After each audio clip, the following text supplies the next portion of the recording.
네, 이쯤 되면 한진 일가에 대한 뉴스 속보라고 해야 할 것 같습니다. 이번에는 세금 문제로 국가와 소송 중인 사실이 뒤늦게 드러났습니다.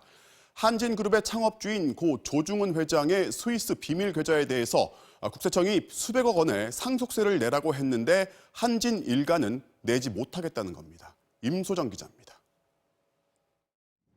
2018년 4월 국세청이 고 조양호 전 한진그룹 회장 등 범한진가 2세 5명에게 852억 원의 세금을 내라고 통보했습니다. 창업주인 고 조중훈 명예회장의 해외 재산에 대한 상속세, 그리고 제때 상속 신고를 안 한 가산세를 합친 금액입니다. 조 전 명예회장의 스위스 은행 비밀 계좌와 프랑스 파리의 부동산이 드러났기 때문입니다. 특히 조중훈 회장이 숨지기 넉 달 전인 2002년 7월 스위스 비밀 계좌에서 약 580억 원이 빠져나간 사실도 드러났습니다. 당시 한진그룹은 보도자료를 통해 이미 상속세 852억 원 중 192억 원을 납부했으며 나머지는 5년간 분납하겠다고 밝혔습니다. 하지만 실제로는 2달 뒤 못 내겠다며 조세심판원에 불복 심판을 청구한 사실이 최근 드러났습니다. 한진 2세들은 스위스 비밀 계좌에서 돈이 인출된 사실도 몰랐고 계좌의 존재 자체도 늦게 알아 제때 상속 신고를 하지 못한 것뿐이라는 입장입니다.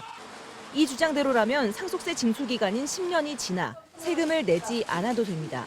하지만 국세청은 지난 2018년 조남호 한진중공업 회장 등 한진 2세들에 대한 검찰 조사에서 비밀 계좌의 존재 여부를 2003년에 이미 알았다는 진술이 나온 만큼 몰랐다는 건 말이 안 된다는 입장입니다. 국세청의 주장이 받아들여지면 600억 원이 넘는 상속세를 2세들이 나눠내야 하는데 이 가운데 사망한 고 조양호 회장 몫은 다시 3세인 상속인, 즉 조원태 한진 칼 회장 등 3남매가 내야 합니다. 그렇잖아도 조양호 회장의 주식에 대한 상속세 재원 마련이 경영권 분쟁의 한 원인이었던 만큼 남매들의 다툼에 또 하나의 불씨가 될 수 있습니다. 지난해 2차례 회의를 진행한 조세심판원은 조만간 한진가 상속세에 대한 결과를 내놓을 것으로 알려졌습니다. MBC 뉴스 임소정입니다.